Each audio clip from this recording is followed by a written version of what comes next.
What the tech, Mitch? I don't know, man.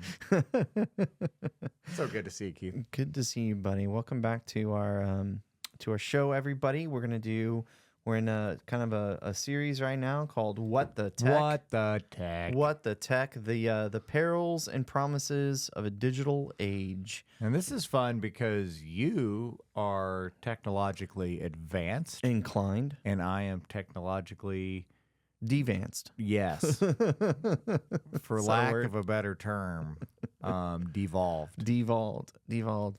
Yeah, this might be an interesting one for you because we're gonna tackle some cell phone usage, and you don't really do a lot of the things on the cell phone that other people do.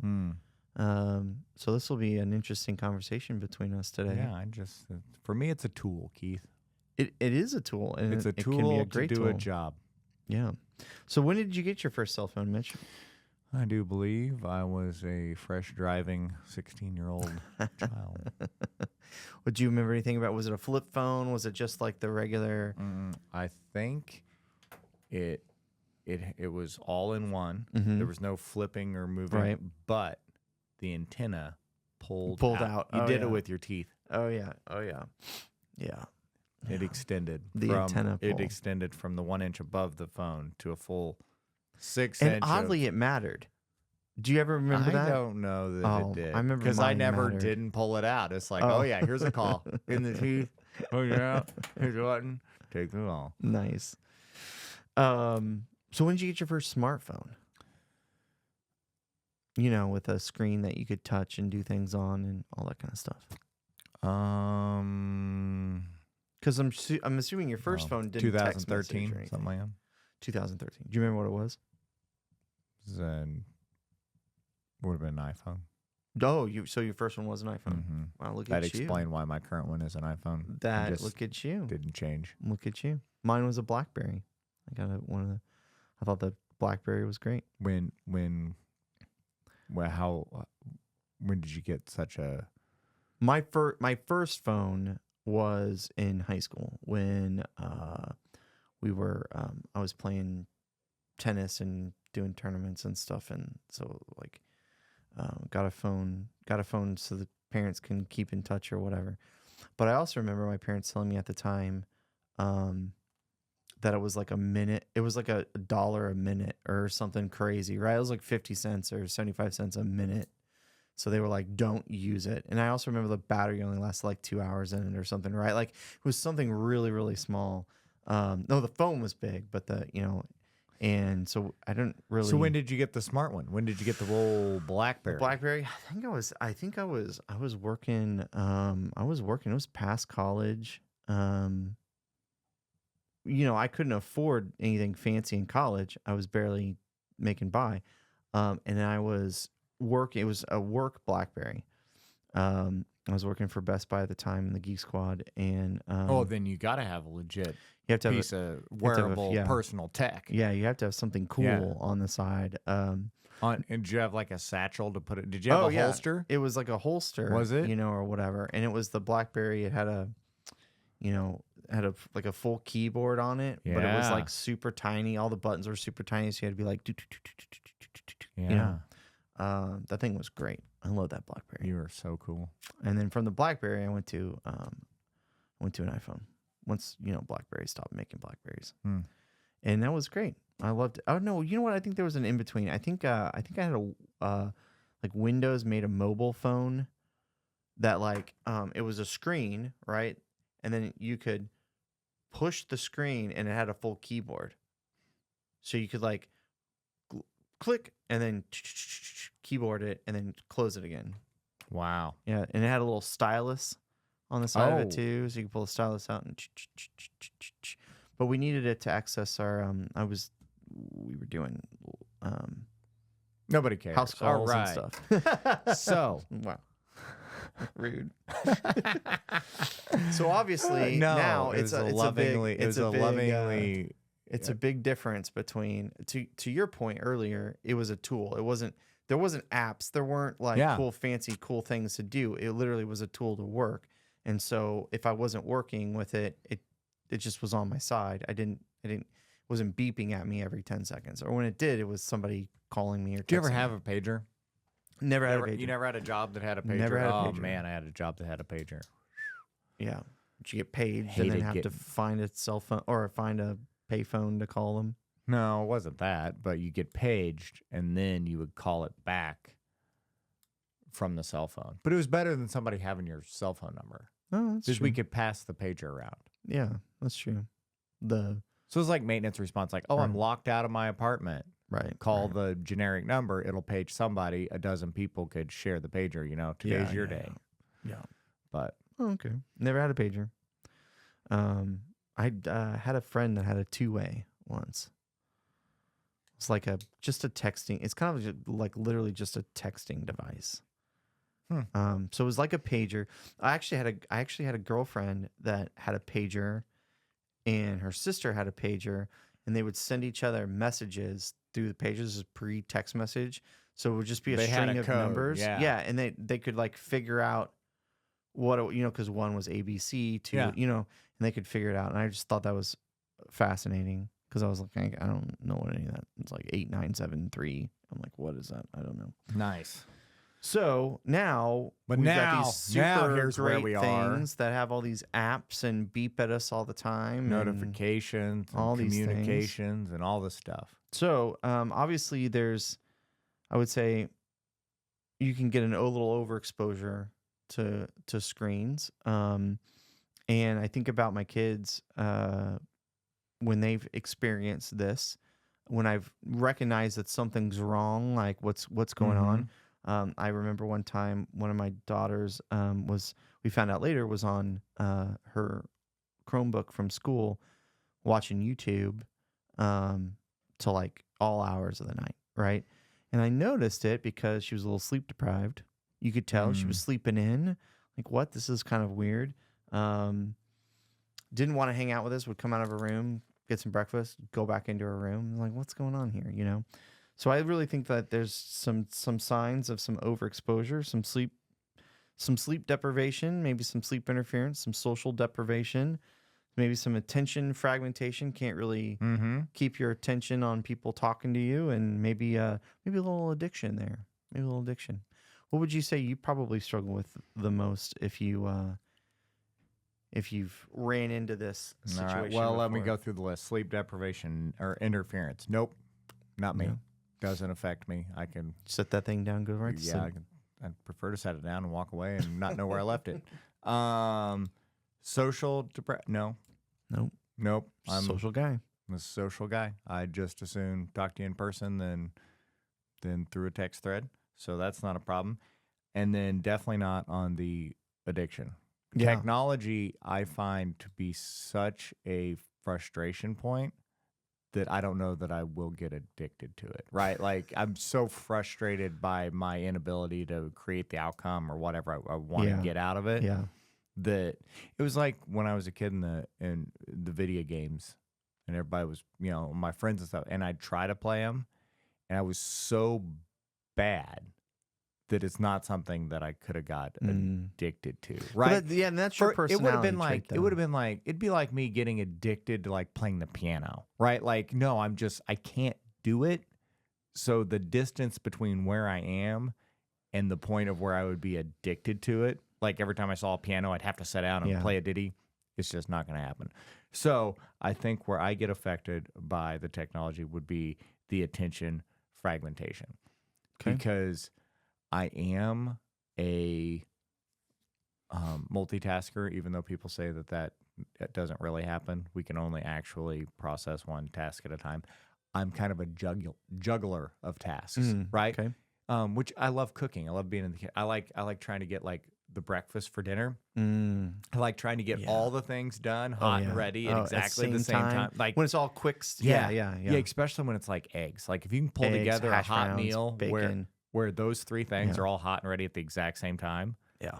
You've done something. That's good. So I think that's where the devices get me, is because I'll try to not multitask, but I'll try to juggle and move several balls down the field at the same time, right? And probably with less efficiency than if I just focused on one or two. Sure. But I want to give a little credit to tech that the efficiency of things is part of what's great about it. You know, you can send an email. Like, that's great. Like, you can send an email Yeah, but I think from the parking lot of the grocery store that maybe I've failed to respond to something and I needed to. oh, like right now I need to send an email to the school. Yeah, right? And I could do it. You could do it Instead of right now. forgetting and yeah. Yeah. I think for you though, as part of that attention fragmentation, I think, and everybody gets this, right? But I notice with you too, you get a little sidetracked. You'll get a text message and you'll be like, oh, yeah, I got to go take care of this, Yeah. right? And have to stop what you're doing, you know, or Yeah, and having a conversation and then getting a text message and you're like, hold on, you know, that kind of thing. When whatever you just got a text message on probably isn't immediately important. it's not an emergency. It could have waited.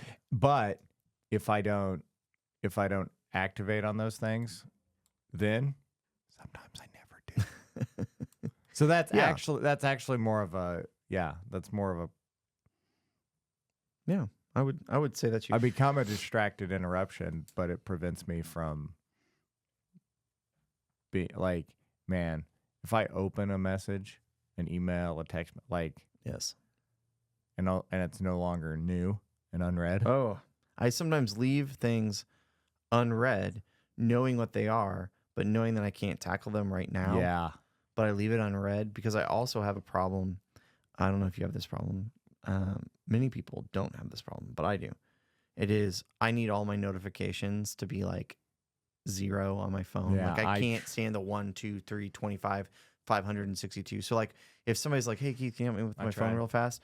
And like their emails is like 1,252. No, my I'm like, email was no. up over 10,000 and I deleted all of it. The whole thing. Just gonzo. So if I owe you an email, I'm sorry. But this was like a month ago. It's already back up to 1,000. But this is your personal email, right? This isn't your work email. I think it even couples them all together in there. I think it just mashed potatoes all the emails. Like they're all Gmail accounts. They just you don't have to delete them. You can just mark all as read, right? Keep them all and just mark them as read. No, my inbox got full. Oh. So it took me It's a lot of emails, dude. 13 years to fill up my inbox. Wow. I've had that email address for 13 years. I find your addiction point though interesting in terms of like there's a lot of people that would, because they're not good at something, get addicted to it by trying to become good at it, right? So like, and I know this is your personality trait, or I don't know what it it is, flaw, but like I don't. But when you do something you're not good at, you tend to not want to continue doing it. But a lot of people, no, it's a flaw for sure. Are opposite. But it has beneficial payouts such as this, yeah, right? Yeah, like yeah. Oh, Mitch lacks stick to itedness, right? yes, probably not a good trait if he's learning how to manage his online bill pay. Probably a bad trait, right? You can't just give up and not pay the bills, right? You need to learn that skill and do it. But when it comes to finding the best cat videos on Instagram, and Mitch's stick-to-itiveness just lack of stick-to-itiveness kicks in, and all of a sudden he just gives up and stops his pursuit of the perfect cat video. I mean, that's a good. But I think that's harmful for you in some ways. Like the new thing now, I guess, if you're in your 30s and 40s and a man, it's sourdough bread. Trying to make the best sourdough bread. Have your good starter and all that kind of stuff. I guess that's the trend, right? One of the trends. I did that years ago. I'm fine. But see, the difference is if you we can take barbecuing for you, for example. Okay. Smoking some ribs. Yeah. Right.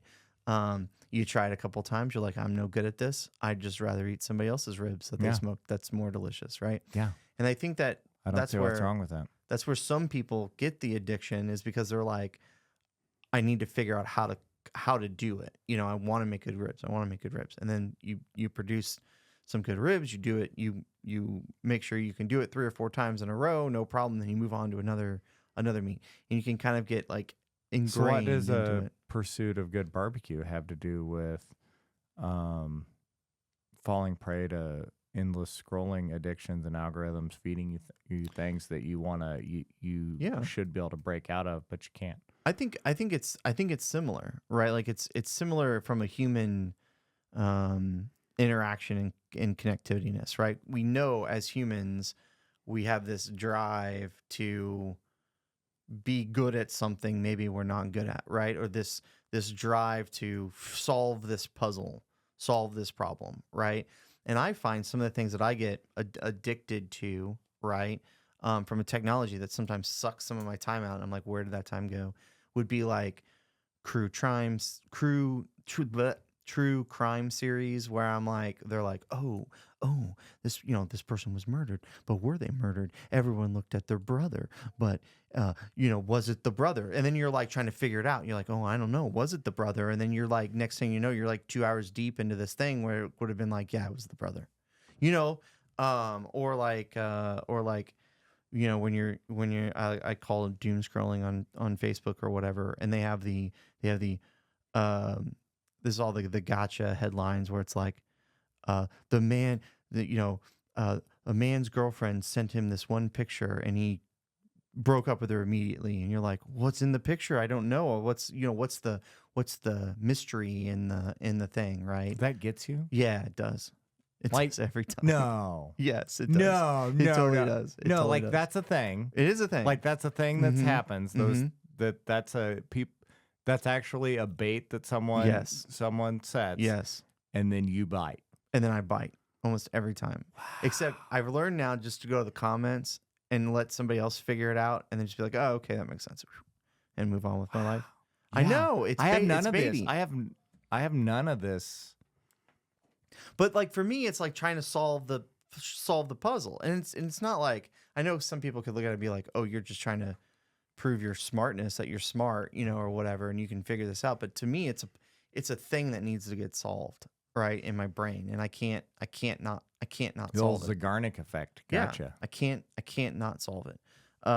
So that stuff that from an addiction standpoint, that's where I tend to be like, Oh, I can leave stuff unsolved all the time. staring at it. I actually, sweet spot for me is like 90% complete. It's good enough. Accurate. Yeah, if I saw a puzzle that was like 500-piece puzzle, Like 480 or 460, so. 70 of them in there, that works. That In the works. box, get that off the table, moving on. I can see what the picture is. Let's go. I hate puzzles. So with that though, how have you seen? And I want really some good examples too, not just negative examples, but like some really good examples of how technology has impacted your relationships in your life, friends, family, some good things, some bad things. Where has technology really helped with that? So, like not being in the social media spheres of stuff, I think probably, it probably isn't a zero-sum, like good or bad thing. Like I've noticed something that I thought was going to be maybe more of a fad and burn out quicker, never did burn out. So then there's entire social communities and networks of people who have kind of quasi stayed in touch. Like I don't think it counts that you have a general awareness of what your college roommate's sister had for dinner the other night at this fancy restaurant in New York. Like, I guess that's information that maybe helps people feel more closely connected to someone. And I personally don't. I think that's probably a false sensation. But I'm not going to judge that. Sure. If that helps someone feel like they have a sense of community, Yeah. good for you. But I don't. But I've been outside of all that. I never dipped my toe into those waters, so I don't know. Um, Yeah, I think for a lot of people, me included, losing relationships is hard, right? Like, and I don't know about you. I know you have a little bit different perspective on this too. But for me, having like high school friends, mhm. right? And you're going to a different college, and all these other people are going to different colleges, and maybe two of your friend groups are going to the same college, right? And so they remain really close friends or whatever.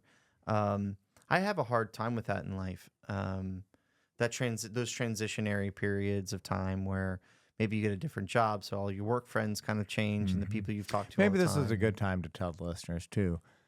I also don't have FOMO. Oh, I have big FOMO with things. Don't have it. Don't get it. You don't ever get like Mm-mm. some kind of No, FOMO. no. Hmm.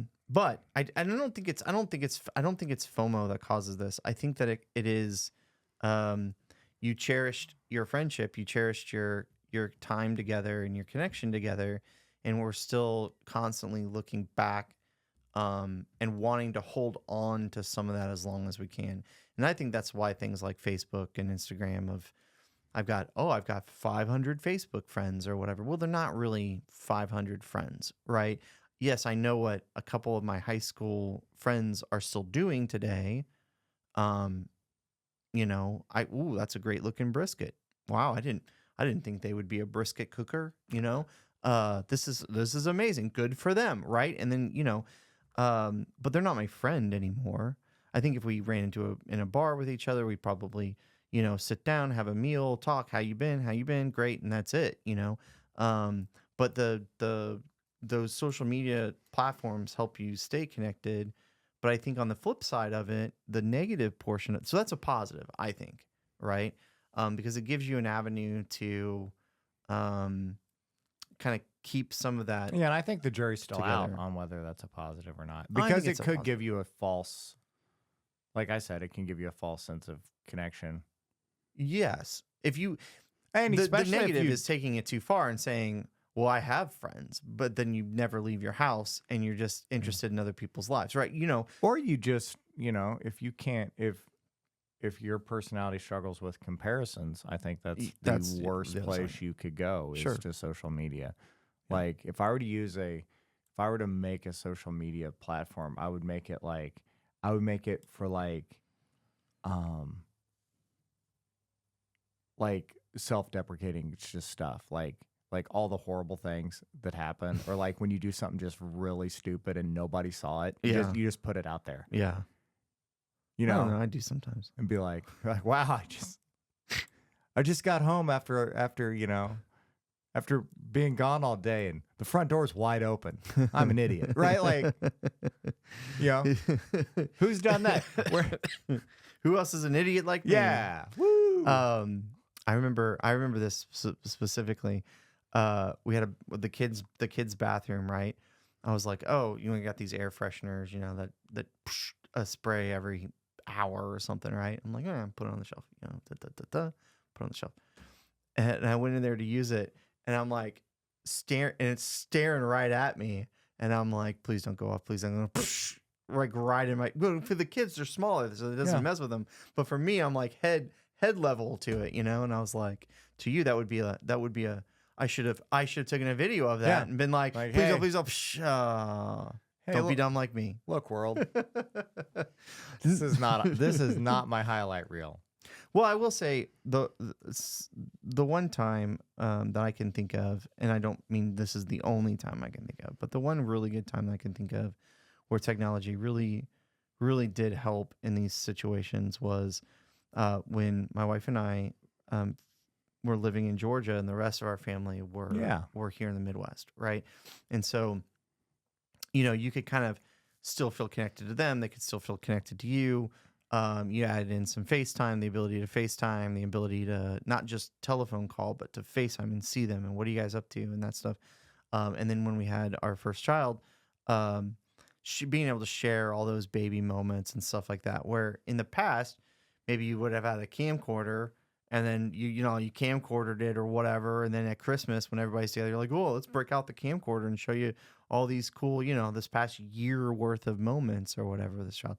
So the ability to like quickly take a video with your phone and posting it to social media or whatever, to your small limited group of people that cared about it. Or not even was that. great. Just, I think when you think of it as a tool and a communication device, like I just think one of the positives I would put out there is the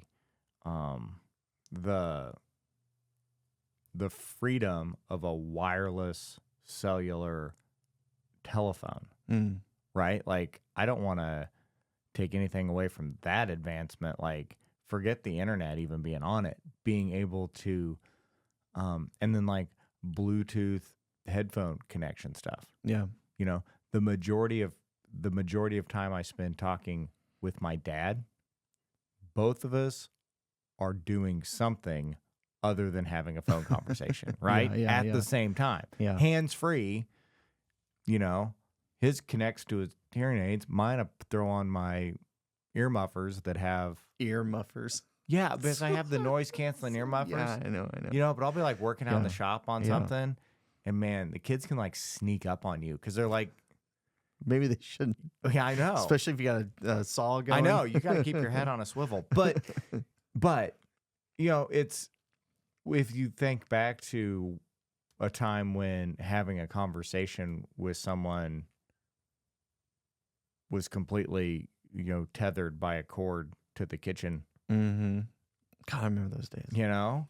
Really long cords. Yeah, and it you either had to be really locked in, focused conversation, or you got or you're just trapped. You're tethered to the wall. With a calendar was always right next to the phone too. Very handy, and a little note of paper and a little notepad. Yeah, so I think to your point, screens can be okay, but this technology becomes problematic if you use it in really three different ways. Well, hold on. Go ahead. I'll tell you what I do love. Oh yeah, finally. GIFs. GIFs. GIFs. GIFs. You're saying it with a J though. GIFs. I don't know. It'd be GIFs. GIF. GIF. I don't know. Whatever. Anyway, a jiffy. I think it's awesome because I think human cultural progression, anthropologically speaking, we communicate a lot with pictures. Oh yeah. And it's super cool that we're back to that now. I love it. And it doesn't have to be long-winded, written out words. Yeah. Just the thumbs up. Just some images. The thumbs up I love. The memojis, the fist pound, and then all the pop culture common shared experience, short little jiffy giphy things. Yeah. I think that's in the plus column for communication. I love it. Cuz sometimes you just need a picture to describe how you're feeling. It's worth, generally speaking, possibly the little shack. Yeah. Like all the things. I love that one. Yeah, it's worth 1,000 words, I'd say. Exactly. How do you describe that other than the picture of it? Anyway, that's my. I love it. I think that's great. All right. So what are you gonna? So really, there's three ways that this technology can become problematic, and it's if you use it as a bad escape, you're trying to escape from the real world, and you're trying to escape into something. Okay. Which is kind of your comparison thought process. A bad substitute, using Facebook to talk about how many friends you have instead of going out and making some friends, right? Substituting your time on social media instead of actually going out into the real world and making real connections with people and impacting them. Or a bad boss, right? And what we mean by that is you and I are having a conversation right now. My phone has dinged on my watch a couple times, and what do? I go like, so it's becoming the boss of me, telling me, hey, you've got a notification. Hey, you need to look at your phone. You need to look at your phone. You need to look at your phone, instead of being able to just have this conversation. So what do you think you tend to sway in there. Well, it'd have do to you be that last one. It'd Yeah, have as to a bad be. boss. It'd have to just be the notification stuff. Yeah. Because I'm not turning all the notifications off. It's bad enough that I have when I do the do not disturb. I turn that on, so like nothing comes through between. Maybe I should just use that more often. But what'll happen is I'll forget to turn it off. Oh yeah. And then then it gets problematic. But nothing comes through between 10 p.m. and 7 a.m. Yeah. And then it's not. Mine's 8 to 5:30. A lot of people go to it like their phone. It's in their realm of morning For saying, do my glasses and ritual, right? Yep. And this has burned me a couple times where I get up, bathroom, brush my teeth, get dressed, go out, coffee pot's going, pour a cup of coffee, unload the dishwasher, grab a yogurt, start helping kids with packing lunches. Yep. Then kids are getting up. I got some stuff already started. Maybe I even threw in a load of lunch. I don't know. Just doing lots of things. If I get all those things done, I might sit down and read something, and then I'll be like, kid will be like, "Where's the bus?" I'm like, "I don't know." So I go find my phone, left where I left it last night, look at it, and school's canceled. Yeah. So Yeah. that's burned me where it's like I should have looked for, because I can make it quite a ways into the day if it isn't for something like that. Yeah. Yeah, I tend to grab my glasses, grab the phone, and just try to wake up. And it's easy just to check your notifications, check your email, delete the emails that are junk that you don't need, and then get going in the day. But I would agree with you. I think for me it's probably a bad boss. I have way too many notifications and this is where apps trick you, okay, with the notification settings, is like, so I have a couple different financial stock market apps, okay? Not that I need to check the stock market all the time. I'm not that into it, right? But there's maybe a couple stocks that I'm interested in, like, hey, if this goes up to this price or goes down to this price, like, let me know, right? Okay. But the problem is once you set up that notification, it sends you all it's either all notifications or none. They don't let you select just the notifications you want. So I get about 6 notifications a day from this one where it's like, other stuff that's not important to this. Read this article about blah, blah, blah, blah, blah, or, like all this other stuff that I don't care about, because I do care about that one thing, right? So then I go and turn off all the notifications. I'm like, this is just annoying, right? But then the one thing that I want to know, I can't know. And then I got to check it every couple days, couple weeks, whatever, to see if that individual stock or fund or whatever has gone up or down. And I think that's where they get you, right? Like the notifications, either it's all or none. Like let me choose the notifications I want. It's kind of like if you could choose, instead of like a do not disturb, but a notifications. Hey, if my elderly parents text me, and you can I turn want some of that I want stuff I want on to and off. know. And my Can you parents do aren't that? elderly. No, I'm just saying, like, I'm just in general. Neither are mine. You can change some of those settings. Can you? Yeah. Only get notifications from certain people? Mm-hmm. You can put them in your, I think people in your favorites you can make it to where it only allows But favorites. like, everybody's in my favorite because I just like everybody. Jeez. You're in Let's one of my wrap this favorites. thing up. We are out of time. I mean, we're out of time. So here's we'll get into it a little bit, and then in our wrap up is, I think that the key is for us, you run a practical screen time audit.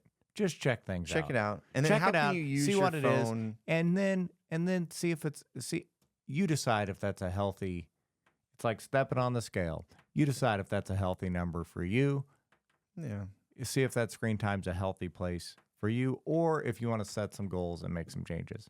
It records it. It records it right there for you. Yeah, and I would And say how can you use your phone to instead of in this social media world or whatever else that you're wasting your time doing, how do you use it to connect to God a little bit more, right? So you still use your phone, but instead of checking this out, maybe you go check out you watch our podcast, Ooh. or whatever, right? Like how do you use the technology to help get closer to God? All right. That's it. Have a good one.